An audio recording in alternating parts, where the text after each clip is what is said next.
Have you ever loaded up a new Minecraft world and found yourself in that predicament of, okay, I've got some tools, a small base, and now what? For me, it's a feeling that I know all too well. I've been playing Minecraft since 2012. For me personally, the early game is far too easy, and I find myself going from wooden tools to iron tools way too fast. Now for you, this might be a non-issue. You may like that feeling of quickly building up to the third best tools in the game because it allows you to more easily build and to get to the creative fun part of Minecraft. However, that just really doesn't work for me. I like a good challenge, and Minecraft, after all, is about creating your own experiences. So I set out to make an experience within Minecraft that takes the early game's progression, anything before diamond tools, and stretches it out. One of my favorite feelings in any video game is the feeling of overcoming great challenges and feeling absolutely weak in the beginning. Some great examples of this are Metroidvania games, and of course, a favorite of mine, Vintage Story. That game is like the definition of true survival mode for a survival sandbox. If you haven't seen my video on it, I highly recommend you check it out. It's a phenomenal game. We're going to call this little project the Geek Factor Survival Overhaul. It's not a data pack. Well, kinda. It involves data packs. It's not a mod. Well, kinda. It involves some modifications to the game. It's a server that I'm actively developing with a couple of friends who have helped me out a ton. So here are their names on screen. I just wanted to take a quick second to thank them for their hard work. Before I go on, I know that a couple of you are probably thinking, didn't you make this video already like a few months ago? And yeah, I kinda did, but a lot has been updated since then, so stick with me. Let me lay the groundwork for this project and all of my changes to the vanilla Minecraft experience. While the first goal is to stretch out that early game progression, the second goal could be to just make the game harder. I do not intend for this to be seen as easy. There are many factors that make surviving in this server pretty harsh. The first thing we can do is slash the player's health to 3 hearts. This means 2 hits from a zombie or from a skeleton, or a combination of both, will kill you. On top of this, natural regeneration has been turned off. Eating does not heal you. Now you might be thinking, okay, so you just made the entire game a death simulator. That sounds like a lot of fun, and yeah, sometimes you die a lot while playing. However, there are several things we have done to counter this. Firstly, armors now give players max health, and many armors and tools have increased durability to make them less of a pain in the ass. For example, leather armor gives 2 hearts to the players on top of the 3 they already have. Copper mail armor, yes, there are copper tools, and we'll get to that, gives you 6.5 hearts. Iron gives you 8 hearts, and titanium and steel plate armors give you a full 10 health. And diamond armor, well, diamond armor in this survival overhaul gives the same armor rating as leather armor in vanilla Minecraft. We're cranking the difficulty up that much. Beyond the armors, we've ensured that players have access to cheap potions at all times, so they can always heal themselves if need be. Potions can be bought using our custom currency, which is earned in our custom dungeons via trial spawners, killing mobs, and vaults. These potions are entirely custom and stackable. Trust me, stacking them is necessary. Finally, we are working on a unique death system. While keep inventory is technically on, when a player dies they are teleported to an unknown location, somewhere between life and death, where they can choose to pay a toll to keep their items, be indebted to the eyes, or lose everything and cast themselves into nothingness. Players who are indebted are forced to wear a strange pumpkin mask with various debuffs until they can pay off their debt and remove the mask. Otherwise, paying the debt allows you to keep all of your items. However, players will always lose their XP upon death, no matter what they choose. Speaking of items, how you progress from toolset to toolset is very different from vanilla Minecraft. Wooden pickaxes, axes, and shovels don't break. You can craft them and use them for as long as you'd like. It's a nice, dependable, but slow tool. Though slow, they can be great for strip mining or collecting cobblestone. In any typical Minecraft run, most players would just make a wooden pickaxe and then move straight to the stone tools. Making the wooden tools unbreakable incentivizes keeping a set around. Wooden swords and hoes, however, do break. We need to actually have a reason for people to upgrade their gear. Speaking of upgrading beyond wood, making stone tools has become a little bit more tricky in this overhaul. I've always thought that stone wasn't really sharp enough to warrant being used as a tool. Flint, however, is known in real life for its ability to make basic tools like stone knives and axes. But stone is heavier than wood, and you're going to need a pretty thick stick to keep that tool together. So I made thick sticks that are crafted from mud clumps and 2 sticks. You just think of it as like throwing mud between 2 sticks and them sticking together. Yep, that's the level of intellect we're at here, throwing mud at sticks. This forces players to settle down and farm before they ever get their hands on stone tools. Or they could just get stone tools from another player, but whatever. While players are waiting on their wheat to grow, they could go mine some flint. 1 piece of flint is now required in every stone tool recipe, be it sword, axe, pickaxe. It all requires at least 1 piece of flint, and of course also the new thick sticks. These changes alone have successfully increased the amount of time between getting wooden tools and stone tools. Great! I'm sure people will love having shitty tools. Remember, the goal of this is to make players feel weak and give them a challenge. Part of that challenge is figuring out the new systems. Trust me, there's a lot more to come. Once a player has settled on a little island and gotten themselves some stone tools, they'll likely look for iron next. Upon finding iron, they mine it only to find out that it doesn't drop raw iron anymore. It drops iron bits instead. The block actually drops anywhere between 0 to 9 bits, so there's a 10% chance you get nothing when you mine an iron ore. 9 of these bits can be combined in a crafting bench to make 1 raw iron, which is then smelted into 1 iron ingot. Now, if you have any sort of critical thinking skills, you'll realize that the changes I just made to iron gear make it very expensive and kind of a pain in the butt to make. In fact, it makes anything made from iron a pain. But do not fear though, I do take pity on you sometimes. I have made alternate recipes for some of the items using a new item called crude steel, which is much cheaper. It just takes 5 iron bits and 4 carbon bits, and then you make crude steel, and you can use this crude steel to craft things like hoppers, cauldrons, and buckets. This felt necessary as buckets are extremely useful in a floating island world where you might just climb down islands to reach another one, and I didn't want to have to limit people who want to do redstone, so I made hoppers a lot cheaper. While iron is so expensive, it has been radically buffed compared to vanilla Minecraft in its durability. In vanilla Minecraft, tool durability is kind of like a slow and steady climb until you reach diamond, at which point the durability skyrockets up to the 4 digits. Iron tools have a durability of 250. Diamond tools have a durability of 1,561. That's over 6 times an increase in durability. That is insane. With my little overhaul here, that makes durability far more linear. Stone and wood tools are the same as vanilla, whereas our new copper tools set us at a nice 500 durability, with iron now sitting at 1,000, making it far more practical to use. We also have some custom tools that sit right between stone and iron, which I think you'll all find very, very interesting. You know how a lot of people incorrectly say that copper doesn't have a lot of uses or is almost useless? Well, these people are dumb. Copper is for building. However, with these changes I've made to iron and how much harder I've made it to obtain iron, I felt a need to create copper tools and armor. They're crafted using the same thick sticks as stone tools and just copper ingots. Simple as that.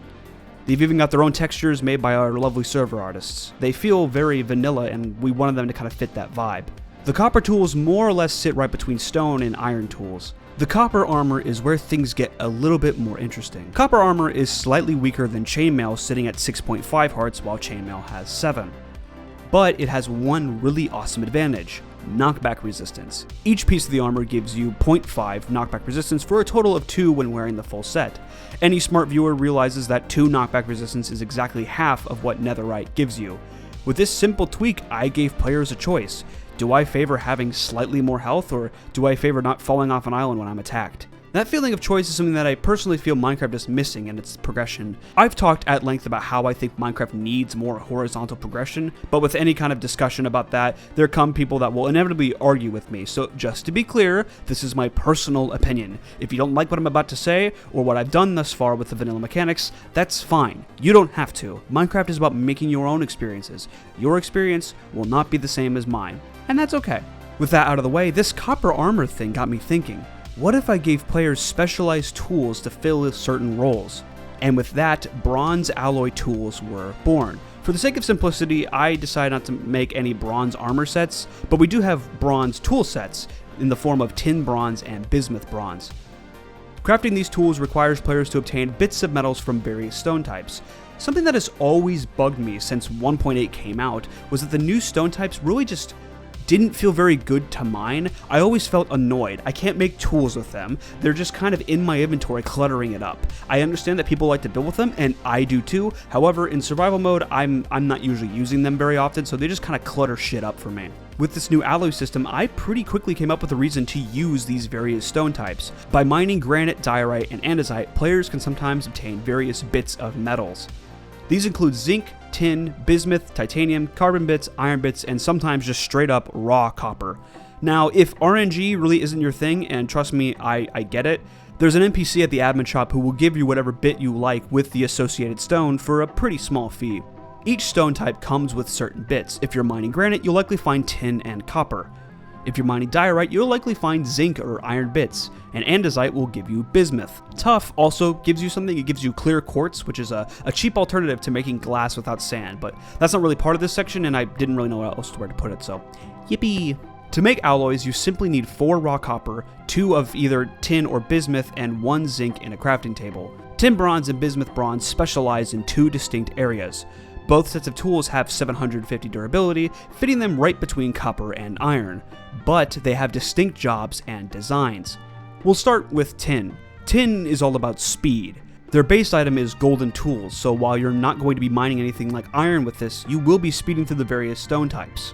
This can make getting those bits a lot less painful and also just improve strip mining. All the tin bronze tools are like this. The tin bronze sword is weaker than the copper sword, just sitting at 5 damage. However, it allows players to hit enemies from slightly further away, 0.5 blocks to be exact. However, the tools actually have minus 0.5 blocks of reach, meaning you'll have to get just a little bit closer to everything else. Bismuth bronze, on the other hand, is all about getting more. Each tool more or less has fortune or looting built in. While it mines slower, you'll basically be getting more of what you mine.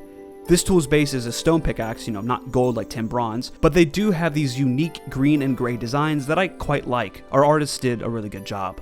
This gives players 2 options for progression. They no longer have to rely on making iron tools, but they can do that if they want to get things like redstone and whatnot. But why not stop here? Why not make more custom tools for specific jobs? From this came things like amethyst armor, titanium armor and tools, steel plate armor and weapons, as well as gear beyond netherite. Beyond diamond and netherite tools, there are a few sets of custom gear that are currently unobtainable, so they're not really worth mentioning, though they do look really cool. So that's progression via tools. It is by far the biggest change I've made to the vanilla experience. Not to mention the entirely custom world, and the health, but you get the point. This all comes with a new challenge of custom dungeons. In the previous version of this server, I prided myself on my custom dungeons as I thought they were pretty unique and fun compared to what vanilla Minecraft has to offer. I can safely say I have outdone myself in every way possible. Dungeons used to be physically contained in islands. This meant that the only islands that could fit dungeons inside were the big ones, making them fairly easy to find and limiting me to whatever the island looks like. With this new system, however, players get teleported beyond the world border to an isolated region for each dungeon. There's a lot of things that players can't do in these dungeons. They can't build, they can't ender pearl, they can't place boats, they can't trap mobs in any weird way. There's just a lot of stuff that they cannot do that they normally could out in the world. However, this limitation is necessary to prevent people from cheesing these dungeons. Sometimes limiting freedom can breed creativity, and that's what I like to think we've done here. Every dungeon has its own unique theme. Dungeons come in 3 difficulties: easy, medium, and hard. I know I'm very creative with naming. Each difficulty is denoted by the color of terracotta found at the entrance to the dungeon. Green is easy, yellow is medium, red is hard. Each dungeon entrance is equipped with a sign that teleports the player to the dungeon. Once in the dungeon, players will find a bed in the first entrance room, just in case they happen to die. Typically, the first room of the dungeon gives some kind of hint to the overall theme of the dungeon, whether it be the light puzzle dungeon or the mineshaft dungeon. This new system allows me to easily alter and change dungeons however I see fit. I can add rooms or change rooms at a whim, meaning that players could log on one day to a completely new layout for the same old dungeon. A big focus of these dungeons is the custom mobs, trial spawners, and vaults. Because mojang is fucking cool and they let us tweak everything within the game, we are able to create custom mobs within trial spawners and have them with their own custom attributes, gear, and even loot tables. The trial spawners themselves actually drop money and sometimes various bits to just ease that process of mining a little bit more. Of course, they also drop trial keys used to open various vaults throughout the dungeons. These vaults also have their own little loot tables, everything from basic loot to boss loot to food loot to library loot, all of which are custom made for these dungeons. The amount of loot and what you get will change depending on the difficulty of the dungeon that the player is in. Easy dungeons pay out far less than hard ones, though the risk of going through a hard dungeon is far greater. Dungeons reset themselves in clever ways. For example, this puzzle in the mineshaft requires players to push a furnace minecart, yeah, who the fuck uses those, either physically or by using coal to the end of the rail until it hits a detector. That detector rail teleports the cart. It doesn't actually teleport, it actually just kills it and then spawns another one up above and drops a waterfall down, meaning players have to bring that cart with them to progress. There can only ever be one cart at a time. This prevents the rails from just becoming crammed with a million different carts. By pressing the button at the dungeon entrance, players can get a new minecart. This button also removes the waterfall, effectively resetting that puzzle. Because of these trial spawners and vaults, there is very little interaction needed by staff for these dungeons to work. We also don't have to rely on data packs or structure blocks to reset the dungeons, they just do it themselves. Dungeons have been my favorite part of making this project. They've just been a blast to create, I absolutely love it. Going through a dungeon is best done in small groups working together to defeat enemies and get materials. To encourage people playing together, I even designed some puzzles that require 2 or more players to complete. In the tutorial dungeon, 2 people need to step on these pressure plates in order to open this door to the friend zone, which I now realize is poorly named. In this room, there are some vaults as well as some cool paintings and just overall a nice vibe and a place to chill out. There is also another optional puzzle that requires 2 players as well, where one player must hold a door open while the other player makes a semi-difficult jump to get to a vault. Stuff like this is really fun, and what I've found is that I more often than not play by myself, so this gives me an incentive to return to that dungeon at a later date with a friend to just solve any puzzle that I can't normally do by myself. Now, some of the puzzles I have made are a bit absurd, requiring an insane amount of communication and coordination, but hopefully that just makes it all fun. Every dungeon ends with a unique boss fight. These boss fights will rotate around the various dungeons as to prevent people from getting too bored with them, and we'll also probably come up with new ones as time goes on. Dungeon bosses always line up 1 for 1 with the amount of players around when the spawner is activated. Each new player in the room adds 1 more simultaneous boss. If you got 3 people in the room, 3 bosses will be summoned. You get the idea. Once you enter the boss room, you cannot leave the way you came in. While you could technically leave the boss room without defeating the boss, this is made extremely difficult by the fact that there is a tiny little parkour challenge that you must complete before you can reach the vaults. Ideally, the boss mobs would stop you and hurt you before you could ever complete that parkour. Once in the vault room, you can use any keys that you've gotten to empty these vaults. The boss room vaults typically have pretty good loot. Alongside this vault room is another small vault room with ominous vaults. When a boss is defeated while the player has the trial omen effect, it will always drop an ominous key. Ominous boss fights pretty much boil down to, oh, what if I had to fight 2 of the boss mobs at once instead of 1? While this isn't so bad by yourself, it can get pretty messy with multiple people around. In the easy dungeons, this can be done fairly, well, easily, but taking on ominous hard bosses, things will get more unique and interesting. While an easy ominous boss might just be 2 of them at once, a hard version might be 2 of them at once, plus stronger gear or effects to make them harder to kill. For example, imagine fighting a skeleton boss with diamond armor. Now imagine fighting 2 skeleton bosses with diamond armor, where the skeletons are scaled down to half their original size. Now see, that's fun, that's a challenge. Dungeons are your essential form of getting money. Sure, you could grind out mob parts in the overworld, but that would take forever to get anywhere with it, so it's likely not worth your time. And having this money is almost essential to have any kind of healing. So what can you do with all of this cash? Well, the most common place to use that money is the admin shop on Spawn Island. Yes, that is the name of the island. Again, I'm not good at naming things. God help my children if I ever have any. The admin shop is the main place to get basic healing potions. There are different tiers of healing potions, with better ones costing more money. Makes sense. You can also buy them in bulk for a slight discount. Other things at the admin shop include the ore buster that allows you to get various bits if you wanted to, the one that I mentioned earlier, a block trader who sells you barrels full of various blocks for all of our builders out there, and of course a banker who can help you compact a lot of your money if you just have too much. By exploring the world, players will find various villages and towns with their own shops and NPCs. Some even have little side quests. Kind of fun. Overall, I think the system that I've made with my little team has created an experience that is truly unique from vanilla Minecraft, and while the server is not open yet, it is in active development. The world, when it's done, will be 5,000 by 5,000 blocks of just pure floating islands with unique biomes, mechanics, dungeons, and so much more. There will be donations through Patreon, though anything in the game that can be obtained via donations will be purely cosmetic, and those cosmetics can also be earned in-game for free. It just might take a lot of grinding.